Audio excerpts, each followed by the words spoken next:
प्यारे बच्चों, हिंदी कोर का क्लास 11 का एग्जाम आपका फाइनल हो चुका है। आप लोगों ने कितना सही किया कमेंट बॉक्स में जरूर बताइएगा, मिलान कर लीजिए। Class 11 Hindi core objective question आया था। सबसे पहले आपका आया था अपठित गद्यांश को ध्यानपूर्वक पढ़कर प्रश्न संख्या 1 से 4 के सही विकल्प का चयन करना था। मतलब इस कहानी को पढ़ना था और इसी से चुन चुनकर आंसर को देना है। तो इसमें पहला क्वेश्चन था आपका, राजा को लकड़ी की आवश्यकता क्यों थी?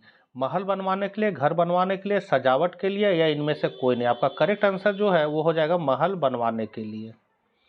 दूसरा है, राज कर्मचारी किसे काटना चाहते थे? तो हरे भरे पेड़ को, सूखे पेड़ को, छोटे छोटे पेड़ों को, या इनमें से सभी को? करेक्ट आंसर हो जाएगा हरे भरे पेड़ों को। किसने राज कर्मचारियों को रोकने का प्रथम प्रयास किया? किसने किया? अमृता देवी ने, खेजड़ली गांव ने, या फिर 3 लड़कियों ने, या इनमें से कोई नहीं? आपका करेक्ट आंसर जो है वो हो जाएगा अमृता देवी ने। विरोध शब्द का विलोम लिखिए। विरोध का मतलब जो होता है उसका उल्टा आपको बताना है। क्या हो जाएगा? कबाड़ी, अवरोध, जुआड़ी, या समर्थन? तो विरोध का हो जाएगा उल्टा समर्थन। 5वां नंबर है, निम्नलिखित पद्यांश को ध्यानपूर्वक पढ़कर प्रश्न संख्या 5 से 8 के सही विकल्प का चयन करना है। तो इस पद्यांश को आप लोगों ने देख लिया होगा। सीधे हम लोग क्वेश्चन पे चलते हैं। कोटि कोटि कंठों से क्या स्वर धारा निकलती है? क्या निकलती है? तो भारतवर्ष हमारा है, हिंदुस्तान हमारा है, या सी, ए और बी दोनों, या इनमें से कोई नहीं? करेक्ट आंसर आपका सी हो जाएगा, ए तथा बी दोनों।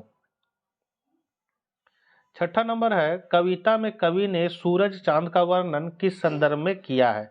तो भारत की प्राचीनता के, या भारत की नवीनता के, भारत की सुंदरता के, या इनमें से सभी? करेक्ट आंसर जो हो जाएगा वो हो जाएगा भारत की प्राचीनता के। यह अभिमान हमारा है में अभिमान शब्द का क्या अर्थ है? क्या अर्थ होगा? घमंड, या फिर गर्व, नव, या फिर भव? तो आपका करेक्ट आंसर हो जाएगा अभिमान का यहाँ अर्थ हो जाएगा गर्व। 8वां नंबर है, कोटि कोटि शब्द में कौन सा समास है? तो यहाँ है अव्ययी भाव समास, द्वंद्व समास, की द्विगु समास, या तत्पुरुष समास? आपका करेक्ट आंसर हो जाएगा अव्ययी भाव समास। 9वां नंबर है, दृश्यों का किस माध्यम से अधिक महत्व होता है? तो ये है समाचार पत्र, रेडियो, टेलीविजन, या फिर इंटरनेट? आपका करेक्ट आंसर जो हो जाएगा वो हो जाएगा टेलीविजन।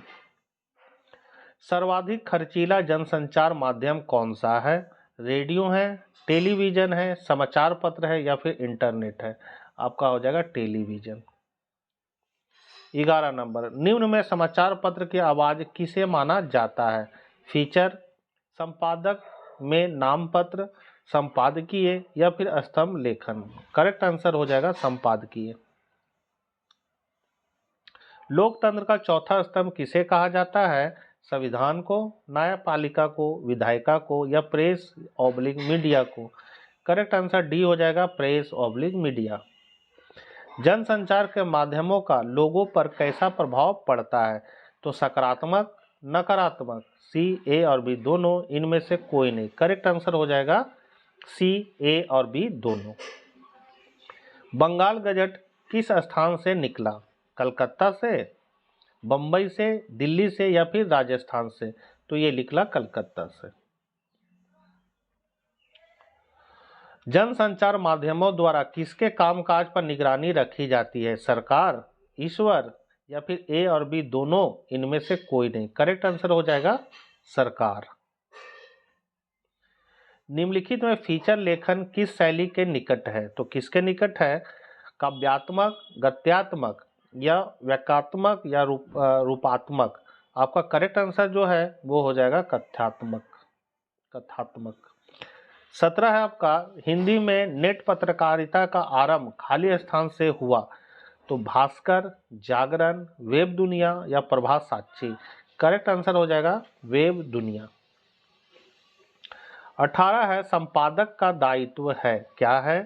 तो खबरों को लीक करना, खबरों को एकत्र करना, खबरों को छापना, या इनमें से कोई नहीं?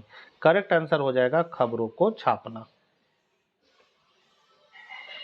निम्नलिखित गद्यांश को ध्यानपूर्वक पढ़कर सही विकल्प का चुनाव कीजिए। तो ये आप लोगों ने पढ़ लिया होगा। सीधे हम लोग क्वेश्चन पे चलते हैं।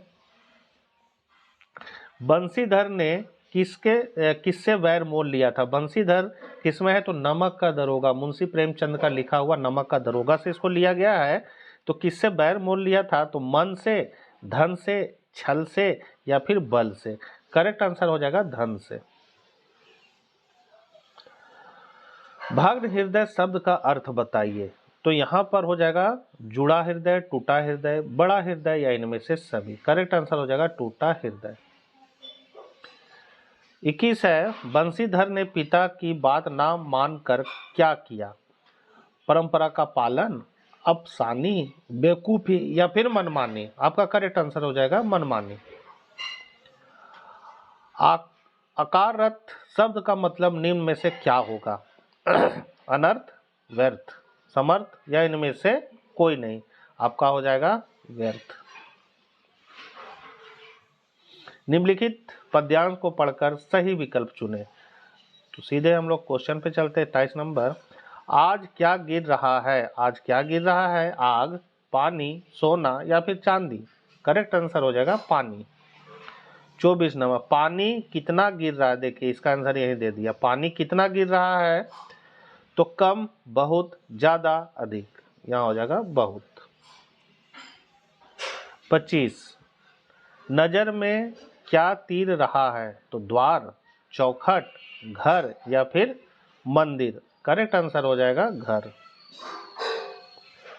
बाप के घर कौन आई?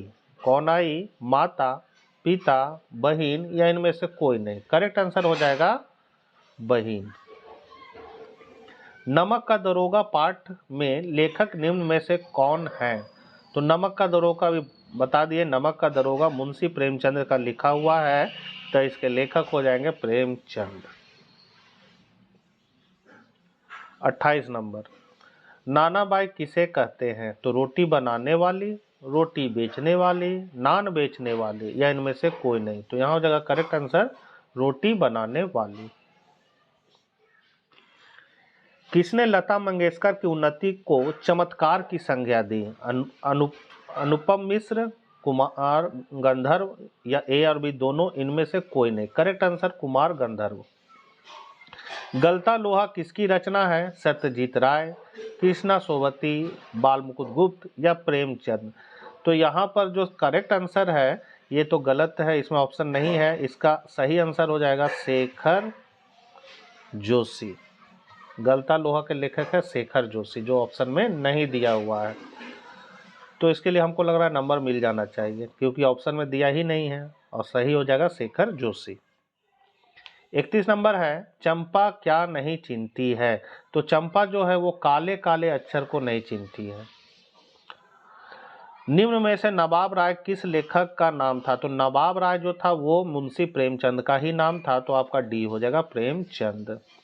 आओ मिलकर बचाए किसकी रचना है? तो ये है आपका निर्मला पुतूल की, निर्मला पुतूल।